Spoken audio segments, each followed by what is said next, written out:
so they can take a look at it and figure out if there was something useful for them in this talk. I'm a lawyer. I've been a lawyer for 15 years. I'm a partner in my law firm. My law firm is called Dinning Hunter Law, and our main office is on Gulfstream Avenue, so here in the West Shore. I feel connected to Metchosen because we've been living here for the last 12 years, so I hear that this is a very new Metchosen family. 12 years means nothing in the big scheme of things. My child has been going to Westmont Montessori for 9 years, and I feel like this is our stomping ground. Metchosen is where we do everything. So I'm really passionate about talking to you about estate planning. And estate planning doesn't mean just having a will. It means generally thinking of the times when you're not capable to do something and somebody else needs to help you. How can we do that in a way that the documents we create now when we're capable are useful to us in 20, 30, how many years when maybe capacity is not up high, okay? So I've been doing estate planning for 15 years. I also litigate, which means that if something is not drafted correctly by somebody else, family members of the adult or of the deceased, the case may be, are able to ask the court for a review of the documents that were drafted. So because I've been drafting it for all this time, I have litigated many cases where things weren't drafted properly or correctly, and there were misunderstandings, and when the person eventually didn't have capacity or died, we had to piece together the wishes of that person based on the documents that were drafted. So hence, this is a good area for errors and a good areas for matters to be taken to trial. So I thought I'll tell you what are the things that you should be thinking about when you think about both your personal planning and your estate planning. I've said it before, there were some new people that have come.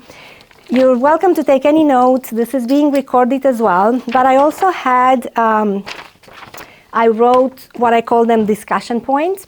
So at the end, if you want to take a look, I don't know that I printed enough, but I printed probably about 10 of them. I can absolutely share them with Yvonne via email as well, if she wants to distribute them, if this is not enough. So you guys can stop me at any time, right? So if something doesn't make sense, or if you heard something different and you want clarification to make everything jive, you let me know, okay? So the first thing that we want to talk about is for you to understand that there's two types of plannings you can do for your person and your affairs generally. One is the personal planning. The personal planning is only good to the point that you are alive.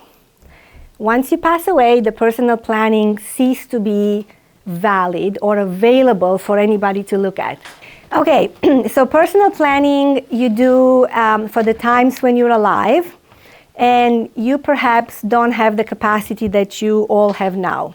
And by that I mean physical capacity, mental capacity, and so on. Now, life still goes on for you even when the capacity is reduced or possibly non-existent. So you need to think about documents that you can put in place now when you're capable for the times when potentially you won't have this capacity. The reason we do this now is that once a doctor tells you that you don't have capacity, and that is by virtue of not only Alzheimer's or dementia, but sometimes it's by virtue of medication that they're giving you. You're in pain because something happens and they're giving you very strong narcotics or very strong medication. The doctor's going to deem you incapable to manage your affairs at that point. So they're always going to look for somebody that you would appoint to do things for you or on your behalf. So we do this now because at the point the doctors are telling us no capacity anymore, you cannot instruct a lawyer to do anything for you. So I could come to the hospital, and I often do.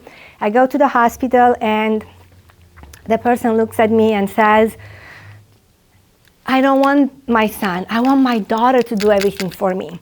And then I say, yes, thank you very much. So I'm writing all the stuff down, and then I turn to the medical team and I said, okay, can you please tell me what type of medication are they on? Would you consider that they're capable of understanding what they talk to me? And the doctor says, no way. We had a discussion this morning and they thought they were in France. There's no way this is happening, right? So at that point, I cannot draft anything for you, and no lawyer should, because no matter how you seem to understand what's happening, you actually don't. And by virtue of the medical assessment, I'm not allowed to take instructions from you. If you tell me, I want to change my power of attorney, I want to redo my will, I'm not allowed to do that once the doctor says, no go. Okay? So personal planning refers to, and then we'll go into details, but generally it refers to you appointing someone to make financial decisions for you, such as anything related to a bank, transferring money, paying a bill, canceling your ICBC insurance, paying for care to come to your home, paying for a bill that, paying for property taxes. You'll be surprised how many times it happens that the city hall won't actually accept money. Who, if not somebody related to you, would want to pay your property taxes? Nobody. Obviously, you've instructed that person to go to the city and pay your taxes. They won't accept it unless they act under a power of attorney. Okay? So this is related to financial decisions. Now, there's another document that you can instruct a lawyer to draft, and this is called a representation agreement. The representation agreement is the equivalent of a power of attorney, but it's for medical decisions only. So the power of attorney is good at the bank, but the doctor will not look at the power of attorney. If you are in the hospital and let's say there's no spouse, or your spouse is incapacitated, or there's 3 kids that the doctors look at and they all have a different understanding of what mom and dad should be cared for, the doctor needs to look at someone. As you know, most of the treatments, most of the decisions related to where you're going to be treated, if you're going into surgery or not, the doctors need a consent. So if the doctor deems you incapable, they have to look at somebody. Generally, they will look at the spouse. If the spouse is not available for reasons of being priorly deceased or not being capable himself to make those decisions, then the doctor needs to look at someone else. Hopefully, they'll look at some kids that look at your children. If there is a disagreement between the children about, say, a doctor says, we can treat mom here, but she'd be better treated in Vancouver General. And your daughter says, no way, my mom is not leaving the island. She would have never agreed to that. So do whatever you can here, she's not going. And then your son says, are you crazy? No, if they're saying they could do more for her there, why are we not telling the doctor to take her? What is the doctor to do? He can't listen to any of them. So in this situation, we draft what's called a representation agreement. Through this representation agreement, you would name your primary choice for someone to make decisions for you medically if you cannot make those decisions for yourself. So the rule of thumb, always and forever, is that the doctor will try to get any consent from you. The doctor will try to explain to you the procedure. They'll try to explain to you the move. They try to explain to you the blood transfusion or so on. But if the doctor feels that you're not capable to understand the consequences of a particular medical action, the doctor cannot take the consent from you. So they have to look at the family member. Yes? So how can you prove that you are the power of attorney? You carry a paper with you? Yeah. So we draft papers, but again, you're talking about a power of attorney. I was talking about the representation agreement. So there are two different documents, because if you take a power of attorney to the hospital, the power of attorney document strictly talks about the financial decisions that the person you appoint is allowed to make. So he's allowed to make decisions about, your accounts, about, paying bills, about if you have obligations to a dependent and so on, he needs to comply with those obligations and so on. But with respect to making any medical decisions, that is not something that your power of attorney is entitled to do. Okay, so what is the name of the person that does that? So it's called a representative, and the document, it's a representation agreement that is drafted for you to name somebody for those particular medical decisions. And can the representative be out of city or out of country? It can absolutely be anybody, but you have to think practically of what's going to happen. Sure, my son is in New Zealand, and I would love for him to be my everything. Is he able to come when you need him? If you're at the hospital, is he able to come and connect to the doctors in a way that the doctors will understand that he's the one making the decisions on your behalf? Oh, so the person has to appear at the hospital? Well, most doctors will ask for that to be the case, because from a legal point of view, anybody can pick up the phone and say, oh yeah, I'm the son. How can the doctor know? That's debatable. Some doctors, you've got 3 minutes before you have to decide if you go to Vancouver or not. The helicopter is up top. He will probably take a phone call from somebody from New Zealand. He'll ask a bunch of questions about you to make sure that he actually knows things about you, and then he'll say, here's the situation. You okay with mom doing that? So from a practical perspective, we're trying to find somebody that is actually of help to us to be there. But there's a lot of, more than half the people don't have anybody on the island because people have moved. Yes? What happens if, one, there is nobody, or two, you do have two children, they both completely think the opposite and you haven't signed a paper? So if they're two kids and they're saying totally different things, how does the doctor make a decision? I don't know. I don't know what to tell you. I've heard it both ways. I don't think there's a rule at the College of Physicians and Surgeons about that. No doctor has told me that, but I have personally seen it both ways. Such as one way, the doctor saying, I don't need to listen to any of you. I'm going to do what I think is going to be better to prolong the life of this patient. And if that means going to Vancouver, that's what's going to happen. And I've also seen it when one of the kids said to the doctor, my brother doesn't know anything. He hasn't seen my mom for 10 years. I know what my mom's wishes are. She would have never wanted to go. And the doctor gives in. And if no one's there, then the doctor just makes his best decision. That's right. If no one's there, no one's there, right? Like there's a lot of situations like that. So how can you name a representative if you are already not of sound mind? So you cannot do that. What you do when you are of sound mind as of now you make plans and name a representative for the time you are not of sound mind. So if it's too late for that, can your power of attorney No. name a rep? No. Then what do you do? It's a very good question, and it's unfortunately very relevant for our times. If there isn't any representation agreement, or for that matter, any power of attorney, or one is missing or both are missing, if you don't have those documents, your family will need to go in what's called a committeeship action.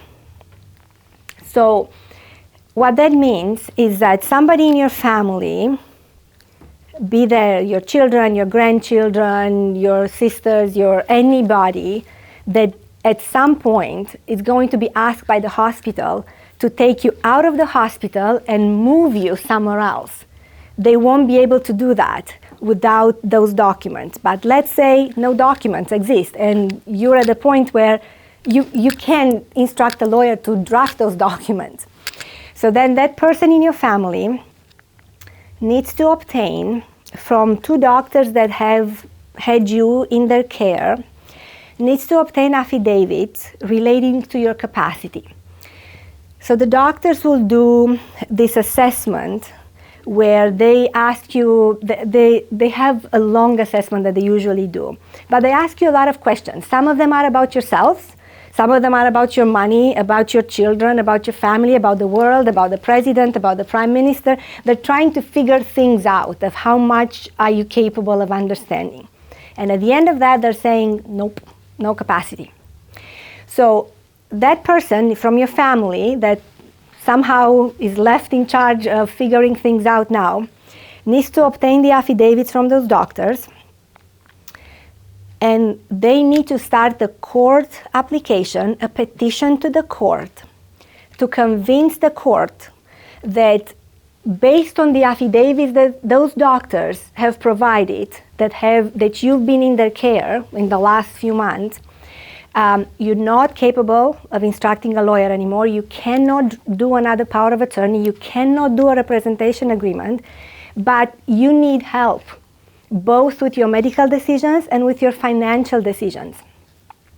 So this petition to the court is going to try to convince a judge that they are the best person to be in charge of your person and of your financial affairs. So we go for what's called a committeeship of the person and a committeeship of the estate. So it's a very long process, and what makes it even worse is that there are no doctors in British Columbia that could do that. I had many cases. When I'm saying many, I want to say this year I had 5 where people left from home, one of the spouses passed away, and they deemed the other spouse not being able to live by themselves for whatever reason. So at some point in some of those cases, the first stop was the hospital to say something's wrong with mom, she's hallucinating, she fell, you need to treat her, and so on. So she's in the hospital, let's say now for 2 weeks. They're treating the hip, they're treating things, and then the doctor says, I need the bed. You need to take mom. This person the mom was living in Victoria, the daughter was living in Ottawa, has no possibility to move mom to her 1-bedroom rental that she had in Ottawa. And the hospital says, I need the bed, take her. Now, number one, she cannot move her anywhere. Even if the hospital says she's not capable of making decisions for herself, you've got to go into an old age home with her. You got to put her on the list and move her there. She can't access mom's bank account for anything. Like, she cannot pay to actually have her moved. She cannot sign any documents with the old age home because she's nothing. She's just a daughter. Like, she's not a power of attorney. The hospital had no idea. Are there any more children? What if the late husband had children and they have an entitlement to the estate? How is this daughter of this lady making decision for all this mixed family? Who is she to do that? So this is actually a horror story because we could not find doctors to swear affidavits. So the hospital couldn't discharge her. They were constantly barraging this daughter that had no money of her own. The money that she's had, she spent it on the flight to come here and, figuring out. There is a house that the mom had with the spouse that passed away. There's a house that needs to be transferred in mom's name, that needs to be sold because mom cannot live there by herself. None of this can happen. She doesn't have a power of attorney to do any signatures. She doesn't have a representation agreement to make any medical decisions. I begged and pleaded. I worked with a few social workers at different hospitals. Eventually, one of them arranged for a psychiatrist to assess this person. The one psychiatrist wanted to do it for free, so she agreed to do that. I usually send the questionnaire to the psychiatrist. She fills it in, and then I draft the affidavit. I know how the court needs it. And then I go back to the hospital and I meet with the doctor for the doctor to sign. So we now have one. And the other psychiatrist wanted $4,000 to do this assessment. So the daughter, it was a terrible situation because she was told every day that she needs to take her mother out of the hospital and move her somewhere, but we couldn't do that. I think we were on 8 months of struggle, trying to go back and forth. I think the money was found, somebody was giving her a loan of some kind. But then the psychiatrist booked the assessment some 3 months down the line, and the mom passed away in the meantime. So she's never made it to any type of old age home. She's never, nothing really happened. And obviously, because she didn't have any of those documents, she didn't have a will either. So we had to go then and apply to the court for an administration of estate grant for the daughter to be able to now sell the house and then distribute to the rest of the people. So it was a complete nightmare. Another thing about the committeeship, I would say that this is the hardest court application we have to make nowadays because we don't have the doctors to support us. And I could go to a judge and say, take judicial notice of the fact that British Columbia does not have doctors. I cannot bring you 2 affidavits. Would you be okay with one?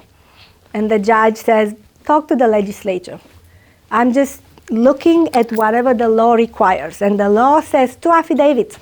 Can they use nurse practitioners? Yeah, well, I haven't done one that went through, but I have one in 3 weeks. I'm going to let you know if nurse practitioner is accepted. So I have a hearing date in 3 weeks where one of the affidavit is a nurse practitioner. So if nothing happens with the patient and we can go ahead and have it, I will know then. What's the name again? Is it committeeship? Committeeship, yeah. It's called committeeship, yeah. Yeah, so it's a committeeship of the person and a committeeship of the estate. Okay. So sometimes we always do them together. It never really works to do one over the other. But sometimes some people prefer, for example, people that don't want to make any kind of medical decisions for you, they're going to say, I'm just going to go for the committeeship of the estate. So we always try to combine them because it's just cost effective. Like, you're going to pay, I'd say, $5,000, $6,000, $7,000 in legal fees on top of whatever you pay for the actual doctors to assess the adult. Since then, I haven't heard of a psychiatrist that does it without cost. Like, I've maybe snuck one through, somebody that had seen the patient before, they knew about the dementia, they knew it was long-standing and so on. And it was just a quick thing to say, draft something and I'll sign it. So they didn't actually have to assess the patient, and they haven't charged me money. But other than that, all of them want money for that. And it's in the thousands of dollars. So here's the moral of the story, is that all of this can be avoided if you have the proper documents in place that are costing a fraction of anything you need to do in court. Okay? So having a power of attorney, having a representation agreement will spare any of that, because if that's in place, nobody needs to do anything else. Make sense? Yes. These two documents, did there used to be one document that did both jobs, 10, 15 years ago? No, no. So they've always been two. I believe what we've done, I think in about 2011, we had some amendments to the legislation that said if a person comes to you and they're not incompetent completely, but their capacity is reduced. So there were situations of kids in foster care that have now become adults with various disabilities. And the system was spitting them out, because now, being the age of 19, they could have make their own decisions, but they really weren't capable of living on their own, or they weren't capable of doing anything as an adult. So it was almost a mix, where you could have a representation agreement under a different provision of the Act, that you say, I'm understanding that I'm giving the power to this person to not only do minor medical decisions for me, but also minor financial day-to-day transactions. So sure, I can pay my bill. This surely should be sufficient for her to take money from my account to go and pay the hydro bill of the place that I'm living in.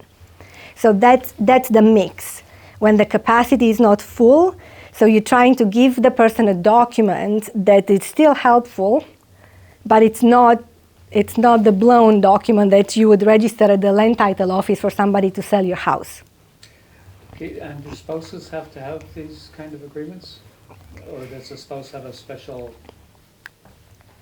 The spouse doesn't have anything special, but generally, everybody that owns real estate property, your spouse is on title. Generally, yeah. Generally. So that being said, like nothing really gets registered at the land title office, because if one spouse passes away, the property is being transferred automatically to the surviving spouse. But it isn't just property, it's all the assets. No, the assets that are held in joint ownership, that's the assets. Like if you have a bank account that you're the only person on that account, that doesn't get transferred. So that goes through your will. So that gets distributed according to whatever you said in your will. In your will, you can say, I give everything to my wife, to my husband. You can say that. Right? Yes? But when you have a bank account, they ask you, it's not a joint account, but then they ask you if you pass away, the beneficiary is your husband. Is that the same thing? Not with bank accounts generally. So what there are, like you're talking about investment account? Yeah, that's different. That's very different. So the investment accounts, the same as you would have a life insurance policy, or you would have those register plans, because the non-register plans, you can have a beneficiary on them. You can have a joint owner, but they can be named beneficiaries. So let's say your specialist that helps you asks you this question. If they ask you this question, that means that the investment that you have is put into a non-register account, or it's a policy of some kind that requires you to have that. If you don't put any beneficiaries, the beneficiary is your estate. So it'll go through your will, and whatever you said in the will, that's what happens.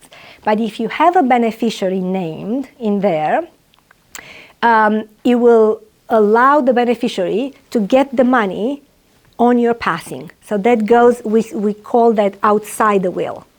So the money is transferred to the beneficiary of your choosing outside the will. So those are great tools. I was going to speak about them later, but this is a perfect time. Those are great tools if there's mixed families, or if there are people that you want to give something else and you want to leave everything else to your spouse. So you can have those plans, policies, or investments where you can name a beneficiary, or you can have a bigger investment and you can name 4 beneficiaries and they each get 25%. So let's say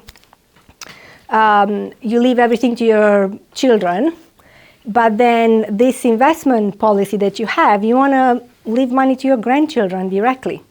So then you name them beneficiaries of this policy, of this investment that you have. Same with life insurance. As long as somebody's asking you for a beneficiary, that policy will go outside the will. So it's not considered as part of your estate. Is that a trust? Is it called a trust? No. No. So with that. I'll explain what a trust is. No, yeah. So is that kind of beneficiary status the same if you wanted to give money, for example, to an environmental organization on your death? You can put anybody as a beneficiary, physical or non-physical person, yeah. And then your contact at that particular bank or whatever you have the money with, somebody will notify them of your passing, and then they'll say, oh, okay, so she's passed away, who's the beneficiary? And they'll contact the beneficiary and they'll say, you didn't even know, but you're a beneficiary of this lady's policy. And then they'll just send the money to them. Yes? When does the will go into probate? At what point? So, okay, you guys are all over the place. But let me just try to make sense of it chronologically. So we talked about planning you can do during your lifetime, okay? So let's say you've done it or you didn't do it. Nonetheless, you are now passed. Even if you have a solid planning before that, the moment you passed, the power of attorney, the representation agreement, none of them are good anymore because you're not alive. They were only referring to a live person. Now you're gone. The moment you're gone, your will is what speaks, okay? So when you have a will, generally you name an executor. Executor is a person you trust to fulfill the terms of the will. It doesn't mean you give the executor more than the others. It doesn't mean the executor is somebody you prefer. It could be a lawyer. It could be anybody else. It could be your friend and not your family. It could be your neighbor and nobody else, right? It's just a person that you entrust to make sure that whatever you said in the will is what's going to really happen after you pass away. So the executor, in answer to your question, the main obligation after your funeral and all the arrangements, the main obligation of the executor is to gather a list of your assets and your liabilities. So the assets and liabilities that you had through your lifetime, well, at the time of your death, they need to be indexed, and generally a lawyer writes an affidavit of the executor. And the executor said, in this affidavit will say, here's the will, this is the last will and testament of Nicole. All right. I looked everywhere, and here's what I found as assets for Nicole. As of the date of her death, she had a Coast Capital account and Royal Bank savings and something else, right? A note here that these assets do not include the assets that you already had a beneficiary for. Okay, so the beneficiaries for some assets will go outside the will and will get their money.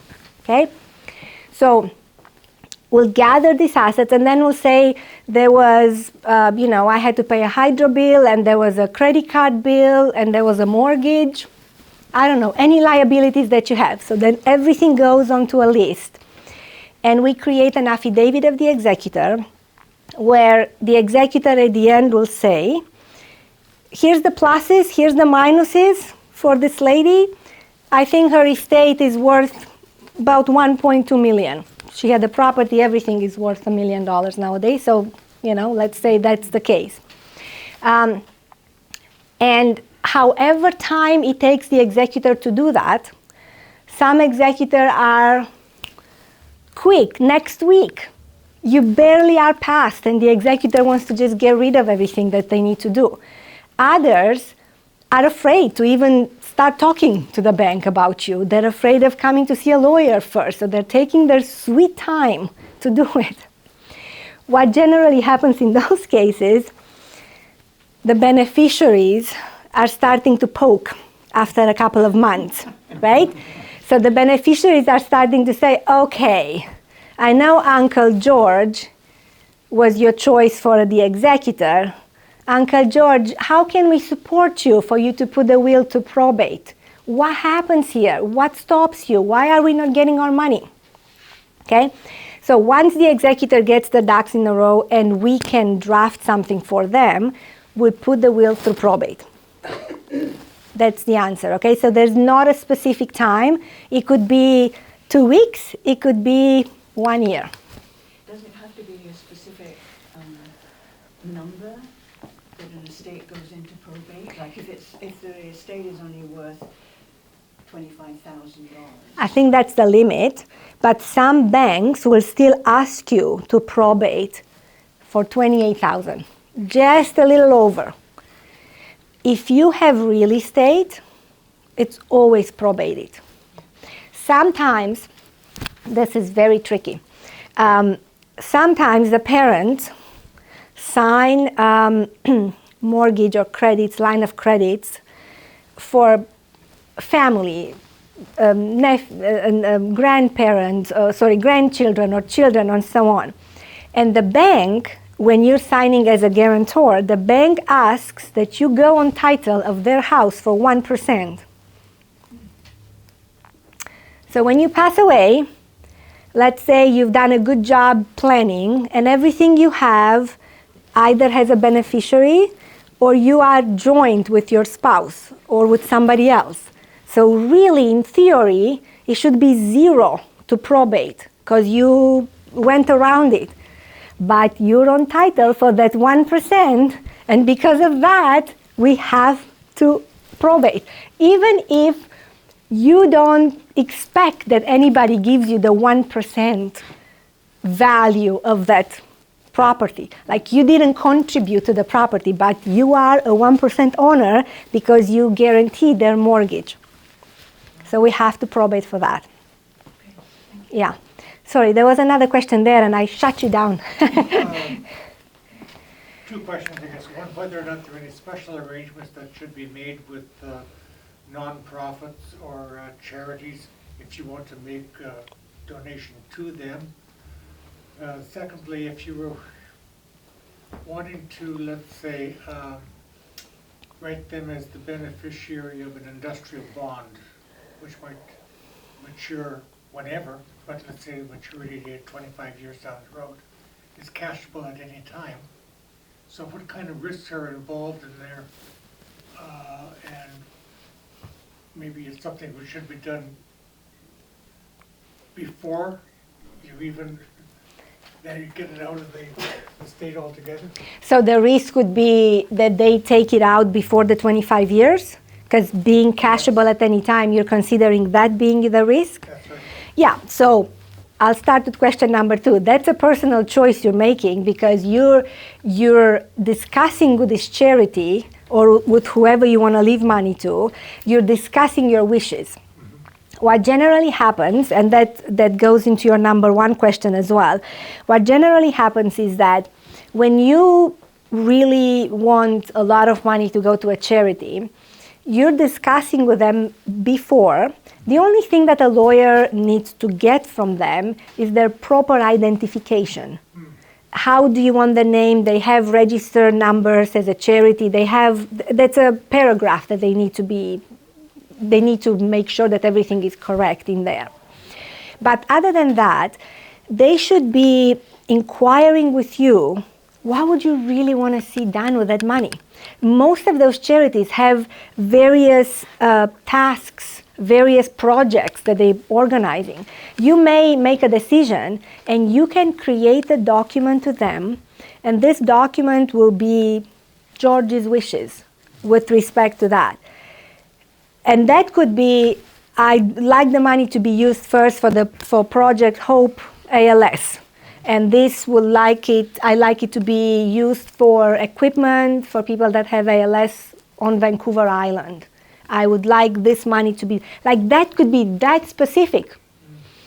From the perspective of a will, they can share that with me, or I can simply say, and the money left to charity X is to be spent or distributed according to the agreement that George has made with charity X. Make sense? So charity X and you have already connected. You already know what you want your money to be invested in. Maybe you're not interested in paying for, the charity might be national, federal. You're not interested in paying for any hospital in Prince Edward Island. You kind of want things to be around here. And that's a choice you make. You can make whatever choice with your money, obviously. So you can make also a provision of this particular agreement that you have with them with respect to the cashing of your deposits, the term deposits that they would be beneficiaries. I don't think, and I don't know that, I'm sorry, but I don't think that the bank has a way of making it, of arranging that on your behalf. Because once you're passed and somebody else is the beneficiary, they have to go by the desire of this new beneficiary. If the new beneficiary wants to cash it and you haven't made an arrangement to them about that, I believe that the bank cannot say, well, wait, George said. I don't think it works this way. It's not. I mean, you obviously want them to make you want the best back for your, for whatever you've invested. So then you need a power of attorney to act for you. Yes. Right. So there's also the power of attorney that will have to be written in a way that if I know you have bonds, and if I know the time may come where you may want to change your bonds, but you're incapacitated, then somebody needs to be able to do that for you. So we have to write it in the power of attorney to say, I don't want, I want to be able to use that for my own care. If I have no other means and I need care in my home, no, don't give it to the ALS Canada when I die, because I struggled for 10 years before to care for my own soul, right? So you have to make sure that the power of attorney will be able to access that on your behalf. Yes? Do you have any tricks in helping people, like my brother who's single, has no that? I'll tell you one thing. If he passes away, there's no mess. Seriously. If he doesn't pass away and he becomes incapacitated, that's the mess. Thank you. Okay. Because he might actually need money for his own care. And the bank is going to look at him to say, sir, you cannot come into the bank anymore. You shouldn't be taking money out of anything. Right. Sometimes, and it's rare, but I wouldn't say very nowadays, if somebody that is incapacitated is keep trying to fiddle with their own money, and then the bank kind of checks that he took $500 today, he's going to take $500 tomorrow, the man is, kind of 93, he shouldn't need $500 a day. Yeah. They tip off the public guardian and trustee, and there's an investigation that is started, and I had cases where the public guardian and trustee froze the account, and they keep it frozen for your life, and you can take $20 a day out of that. You know what? That's fabulous. That's a good trick. So I didn't mean it as a trick. This is the reality. Like, it's not a trickery, but this could work. I mean, yeah. definitely. So let's say he passes away. There's no spouse. Yeah. Should I understand that his parents are passed away as well? Yes, Yeah. yeah. Parents passed, no children. Yeah. No biological, so no spouse, no connections. No. So then, any of the siblings will apply to the court for, instead of applying for letters of probate, Yeah. attaching a will.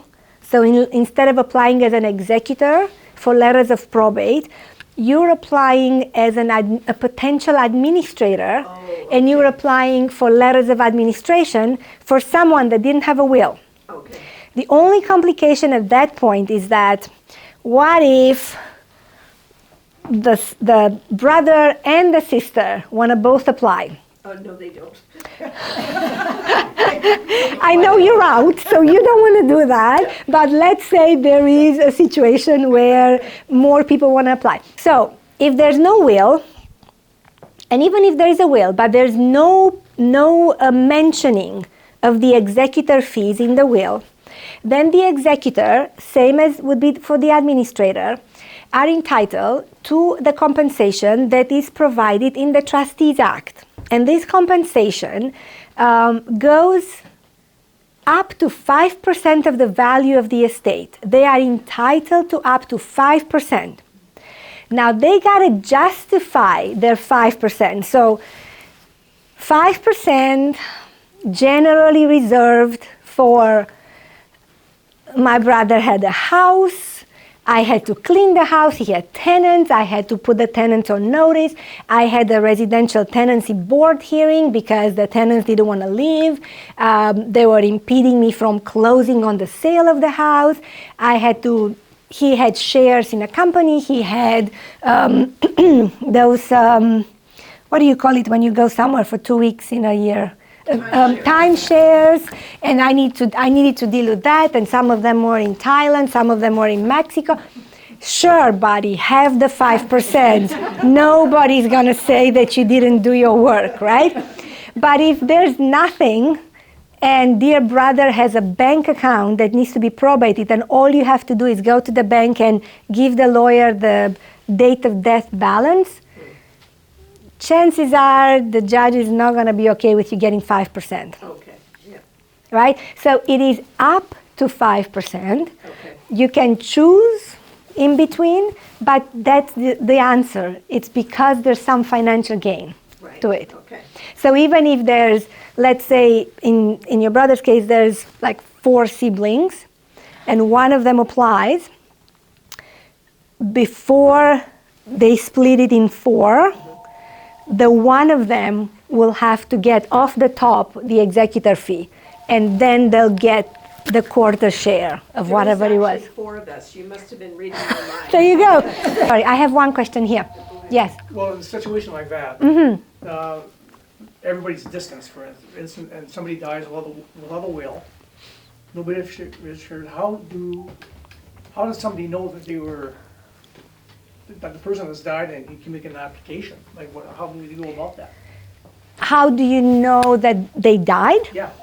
So that's very easy, because we cannot do anything until we satisfy a judge that we personally served notice that this person died and that we want to go to the court and apply for the administration of the estate on all of the relevant relatives. So we'll go down the line. If there's a spouse, we'll stop. Spouse gets it all. If there's spouse and children, well, spouse and children. And we have to give notice to biological and adoptive children.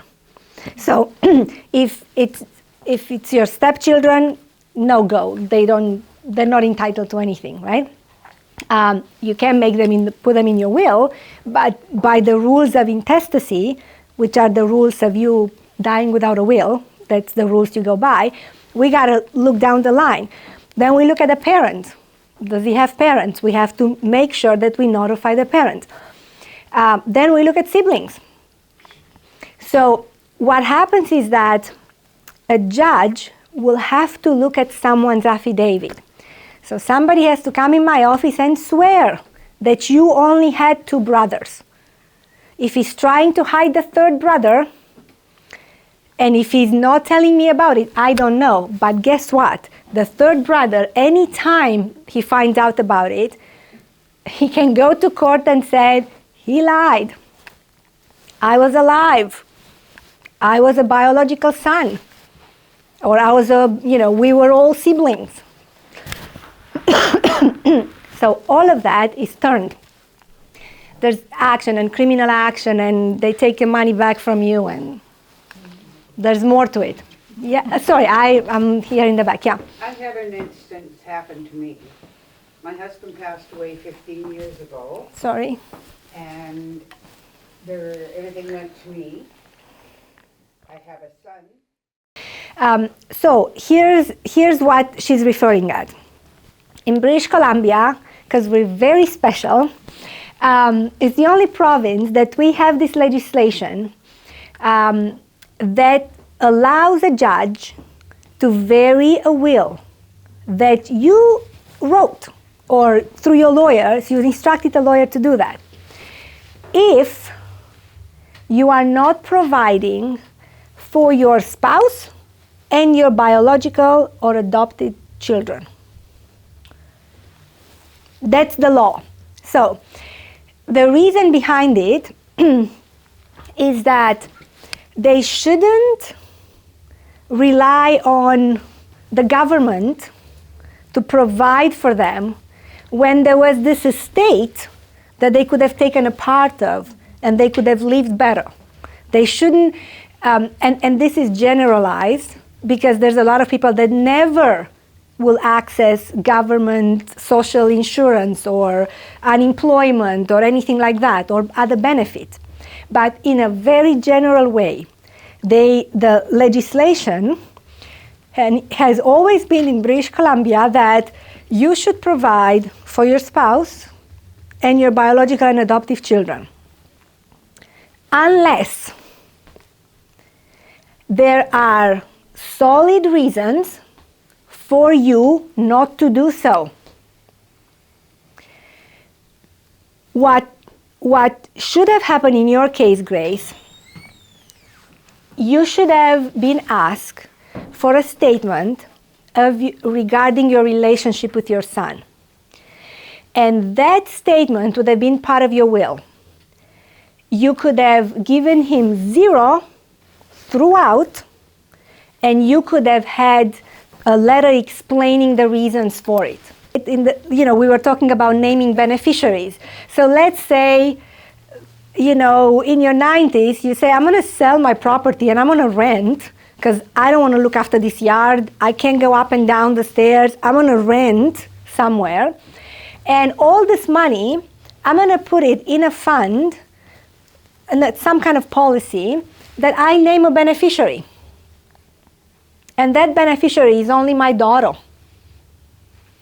And in my will, I say, everything I have, I'll split it between my son and my daughter. But when they look at everything you had 0 in anything else except for this account that you've already designated to go to your daughter.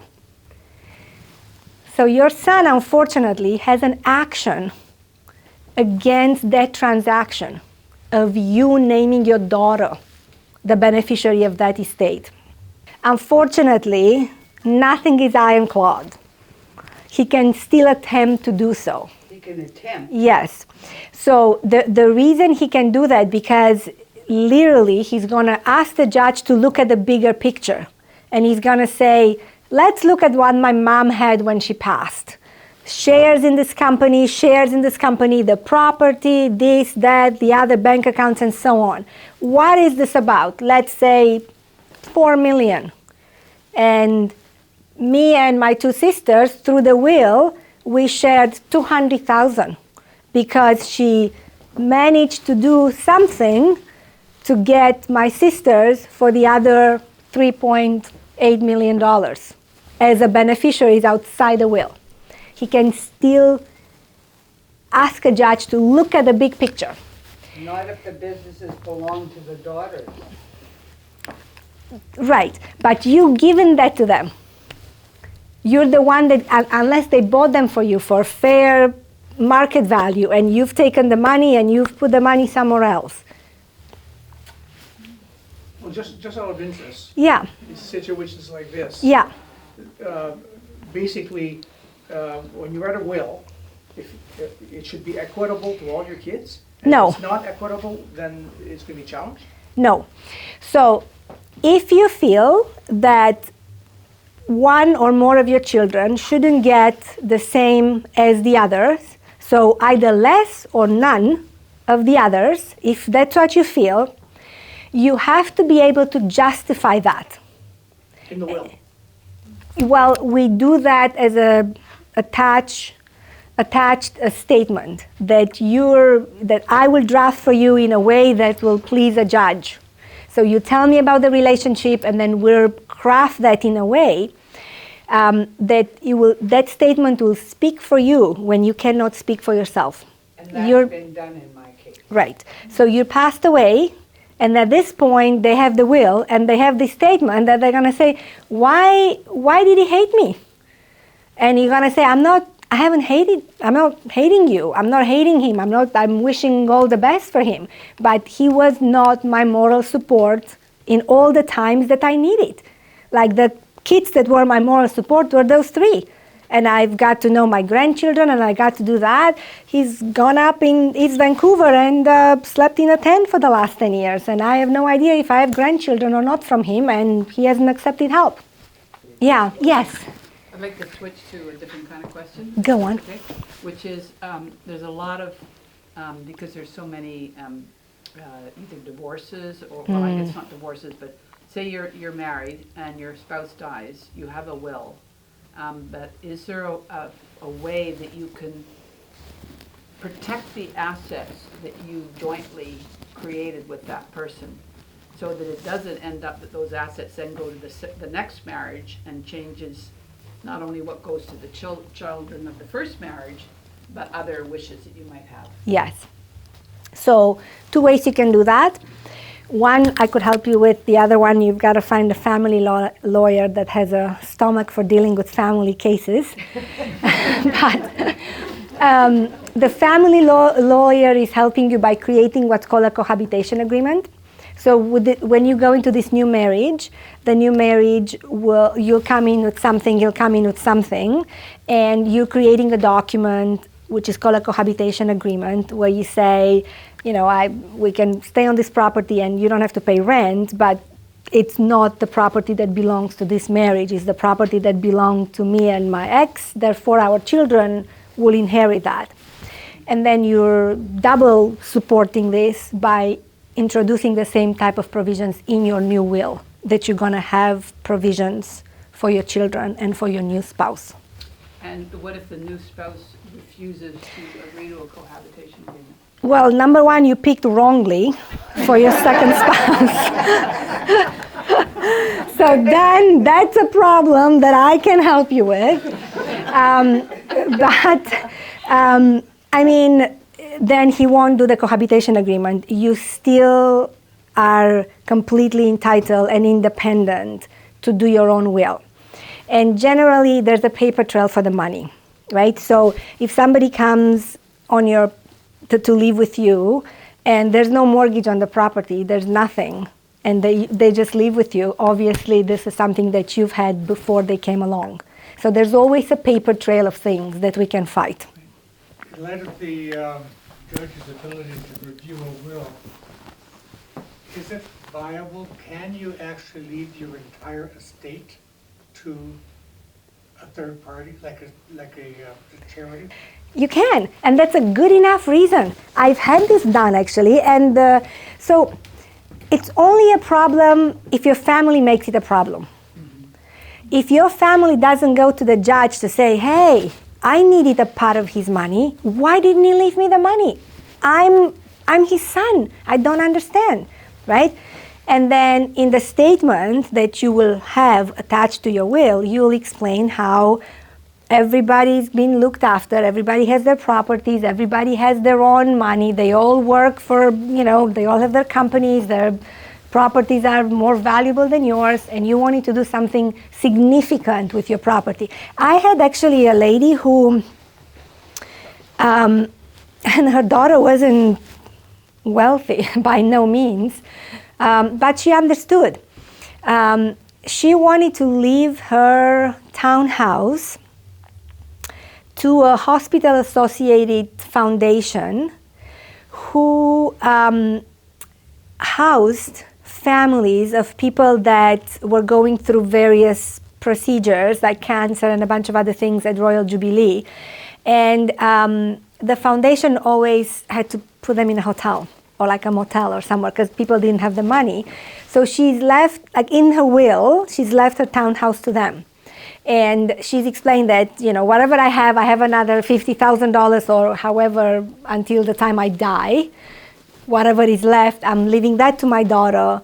But I've already spoke to her and she understood that this foundation really helped me and my husband when we needed it. And I really want to do something significant with this property. And there was no fight because the daughter never put up a fuss. She totally fulfilled her mother's wishes. Nobody except for you can put anything in your will. So you're the only one that instructs a lawyer to write, and every provision in your will, it's something that you say.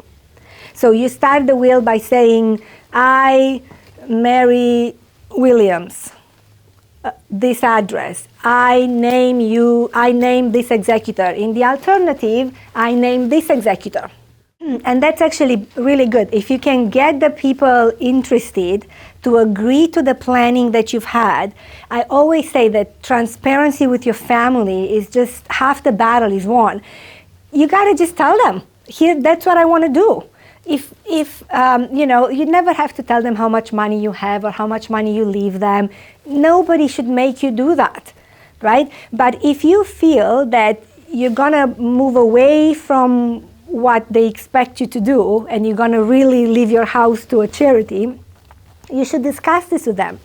And the way I do that, I'll say,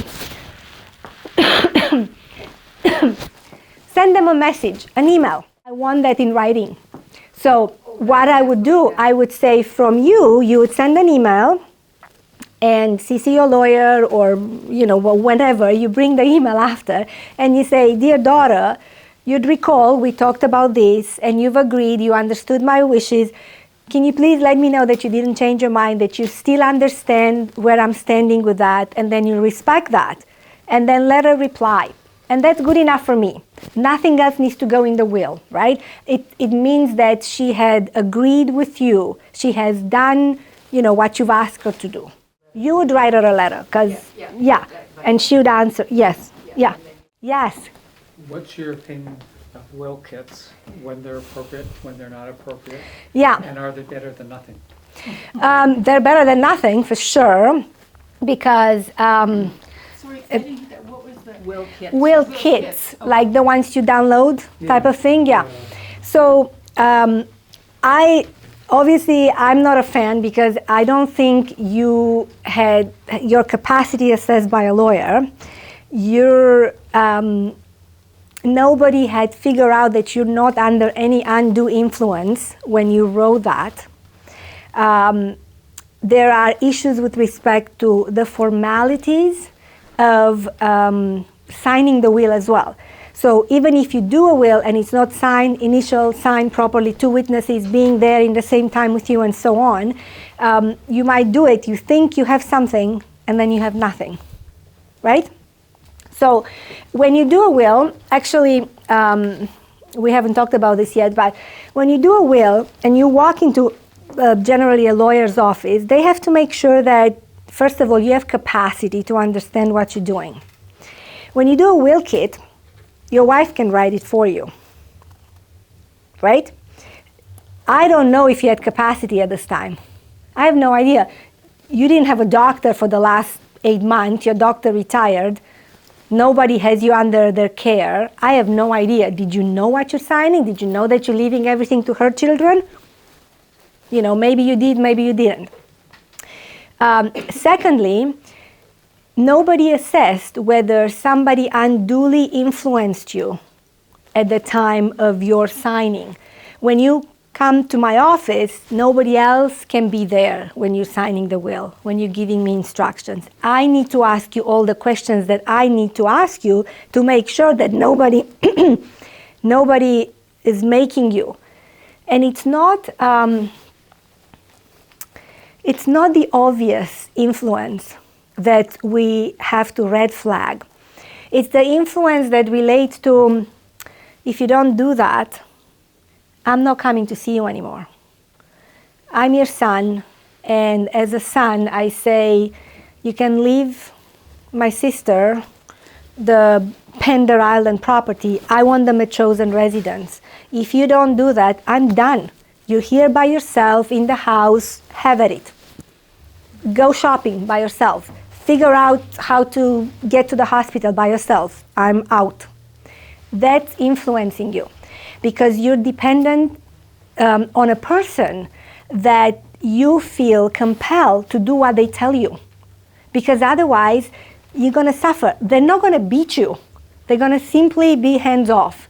And you want their company. You need their help. You understand?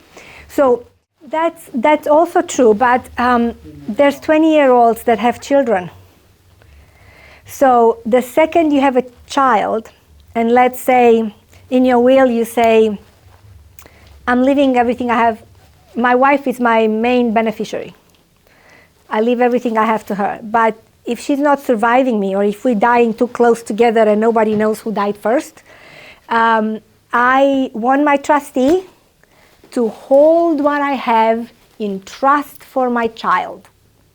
My child is 3. Somebody needs to hold everything I have in trust for the next 16 years. You can't do that through a will kit. Well, Trust that's why I said provision, there's a yeah. continuum from Yeah. beginning to end. Right. Even if you don't have a lot of assets, sometimes all you have is like a silly bank account that the kid needs to Let go me ask you through. specifically, are will kits good or bad? I don't want to merely say adequate. I realize they're you not want- adequate. They're not adequate by no means. They're adequate, and they're the easiest thing to challenge by anybody.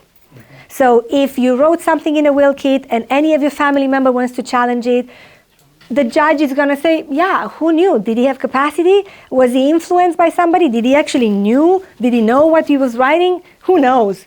It doesn't really protect you, does it? Right. Well, in the sense of, and nowadays, your signature could be made by anybody. If somebody says, that's not even his signature, I don't even know who signed it, maybe it looked like him, and then somebody says, well, his hands were shaking, and that's why his signature looks different. Just do it with somebody. No, don't do the will kit. There's a lot we can talk about when it comes to children and advice for that, and I don't think we can make today because it's already late and I kept you longer than I thought I will. There's a lot of I have a lot of clients in my chosen that have chosen to have their children build on their property. The extra house is on the property, they're right there, or there were already 2 houses, they had the lots adjoined, and this is a new family, and they have nothing in place. So what happens if that new family, young family, divorces? What happens to your own property? This was you all along. You had the whole 100% of the property. You try to help them. You try to say, don't go anywhere, we already have this in, go there. Well, they divorce and the husband is going to say, wait a minute, I'm entitled to half of that, I'm entitled to the increase in value in the market, I'm entitled to all that and more. Wait, I actually painted the baseboards, I've improved this property. So then there is this massive family law lawsuit for the division of family property, and you are dragged into, when all of that could have been very easily avoided by actually getting a cohabitation agreement. So the one advice that you can give the kids is that if they do have any kind of property with you, or even otherwise just between them, is that they need to figure out through a cohabitation agreement, where did the money come from? What's the trail? Who put money in? You gave your daughter $100,000 to put a payment for that. That needs to be very clear that you didn't give the family the money. You gave your daughter the money. And he's accepting the fact that if they divorced, the $100,000 off the top belongs to you, back to you. not to it doesn't get split. Okay? Yes? Just on top of that. Sure. Let's say it's a situation where one of our kids Yeah, gets divorced, yeah, but does not get the final decree. yeah. He dies. So does his ex-wife have title to his estate? Yes, oh my God, this is like law school exam type of things. You should create all this like what ifs and then let the students figure it out. So who dies? Who dies? Your child or the spouse? Like your child, yeah, 100%, right? So then based on that, she's obviously higher than you in terms of inheritance, even if he dies without a will. Right, like it would be her and the children, and then if there's none of that, then the parents. So you're not getting anything back. So if he has a will, Yeah. and he has named us like on the will, Yes. then would his ex-wife still have title to the estate? So if he has a will, it would be very wise in that will to have a provision to deal with the matrimonial home. To say, yes, me and my wife are building up our lives and it's all in the up and up. But if I happen to pass away and we're still in this situation of, having a mortgage and blah, blah, blah, just know that $100,000 of the value of the house should be given to my parents because it was a loan taken from my parents for us to be able to buy the property. So if she sells the property to pay the mortgage, let's say she's not able to be on the property, then she doesn't take your money. You, as per the will provisions, were given the money back. You got your loan back. Yes? Could I ask just this quite a basic question? Yeah. I had my will made in So what I'm trying to make sure is that you don't have to change the will if there is somebody still in line.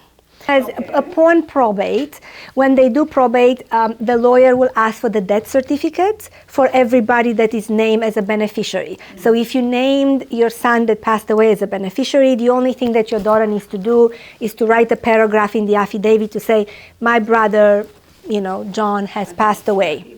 Because even if they're co-executors, you have to have a provision there to say that they could act together or separate. Because if you just put them as being together, she can't act without him. So that means your will has no executors. That means you die without a will. But that means from a court perspective, that means you never made her an independent executor. Yes? So is there a problem doing co-executors? If you have two sons and you make them co-executors, there's no problem with that? Well, unless they don't agree with stuff. They don't agree with stuff. That's a problem. So then you need a tiebreaker. And I kid you not, I wrote wills where I was a tiebreaker or a neighbor was a tiebreaker to say that if there's ever a dispute between my executors, then somebody else will decide which side is going to go. And because they have to make a lot of decisions for you. Like think about the selling of your property, cashing, even selling other things like a car or artwork or things like that, right? What if they don't agree on that? First of all, maybe they don't agree on the value, they don't agree on the buyer, they don't agree on the time of selling. It's a nightmare. The estate will never wrap up. If there's two executors that don't agree, don't do it. Pick one, the one you trusted, because otherwise you're just going to ramp up lawyers' fees. Because every time they don't agree, somebody has to bring them to some kind of common sense. And sometimes it's not possible, so then they have to go to the court, and the judge is going to make them do one thing or the other. As long as you're still competent, you can change your will every week. You can change your will every year, every 10 years, every 25 years. You can do whatever you want as long as you're competent. You can change your mind about who's the executor. You can change your mind who you leave jewelry to. You can change your mind who you leave anything to. I know the time, and I want to quickly go to make sure that I've talked to you about stuff. So I talked to you about power of attorney, and you understood that you're doing that in your lifetime. and it's about financial decisions. It's about money, right? And you name a principal person and you name an alternative person. The reason we do that is because if you pay money, I thought I brought all the fees, but I don't think that I did. Anyway, if you do those documents in a separate way, like you do them, let's say 1 year you do the power of attorney, the other year you do the representation agreement, the cost of them is generally around $300. That's the legal fees. And then you get some copies and disbursements and so on for them. So that's the cost of one document. If you do, for example, if you do as a single person, if you do your will, your power of attorney, and your representation agreement, if you do this in the same time together, it's under $1,200 for one person. But if it's a partner, so husband and wife, it's $600 for the both of them. That's what we charge. I just wanted you to have an idea, right? So, and this is the cost of the documents being created while you're capable of doing that. If you're not capable, and then we have to go into committeeship, all of this goes out the window, and it's in the thousands and thousands of dollars, right? For paying for doctors' reports, for going to court and doing the whole thing, okay? So we talked about power of attorney, we talked about representation agreement. So the representation agreement is the document you draft sort of in parallel with the power of attorney for someone to help you make medical decisions, okay? So if you don't have that, the doctor will have to look at someone. If there's nobody to look at, we're going again into the committeeship situation. Yes? How do you activate those? I'm just saying, like, the representation agreement. Yeah, so when you're not capable, so when a doctor says he can't do things anymore for himself, we have to activate that. So the doctor literally writes something on a pad to say, George, not competent anymore. When people work with me, the number one thing that I ask them is that if they give me names of people, those people need to be willing to act for you. So you first have to have a conversation with them. And you'll be surprised that some people actually don't want to do that. So you have 3 kids and you decided that you want this kid to make medical decisions for you. And you approach them and you say, hey, Bill, if anything happens, with mom, are you okay to make medical decisions with the doctors for me? And he'll be like, nope. I want to stay out of this. Let my sister deal with anything and anybody. So you'll approach them and you'll ask them. And once you ask them and you have the document, you'll always contact them to say, I've created this document. You're my representative. Original documents at the lawyer's office. Here's the file number. Here's the lawyer's name. I always have copies with me at home. And so, I always give copies and everything. So the person that you've chosen, it's always somebody that you have previously approached and actually communicated your desire to have them do that. And they accepted it. Not everybody does. Sorry, I had one more question here. Yeah. So what about with MAID now? Yeah. That must complicate. No, it's a very different procedure. So MAID, you're on your own.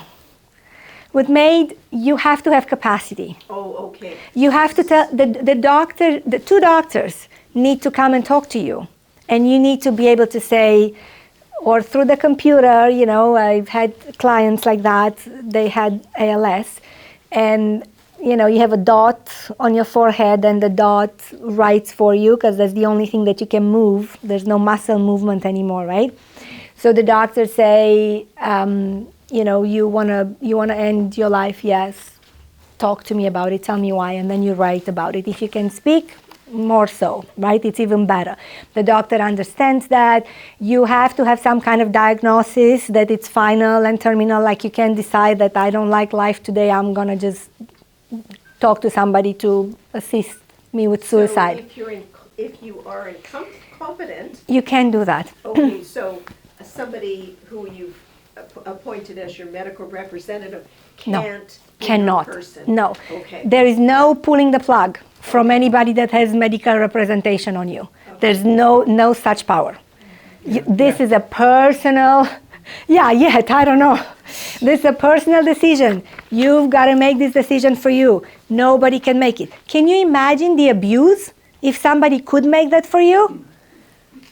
So what? I have Alzheimer's. So what? I have this. I'm still enjoying myself. You might think I'm off, but I live a good life. I'm still going out on walks. I still do. And then the daughter says, no, this is too much trouble.